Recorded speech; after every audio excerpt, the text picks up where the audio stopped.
Welcome to Man Does Tech, where I solve the problems you didn't even know you had. In this video, I will show how to start Hyundai Tucson without key. Begin by removing the manual key from the fob, unlock the driver door, and sit in the driver's seat.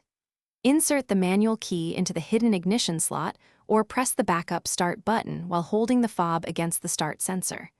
If the car still will not start, check the fob battery and replace it, then try again calmly and methodically. Start by locating the release latch on the fob and pulling out the manual key carefully. Unlock the driver door and sit inside, positioning the fob against the start button if push start fails.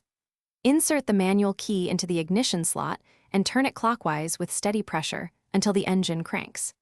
If the engine does not crank immediately, pause and retry once, then check fob battery and vehicle battery status if needed. If the Tucson won't start, first replace the fob battery with a fresh CR 2032 or compatible cell and retry the backup procedure.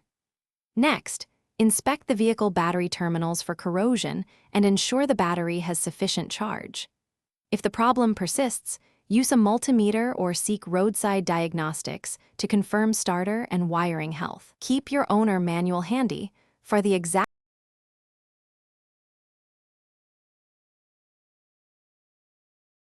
Thanks for watching. If you found this helpful, don't forget to like and subscribe.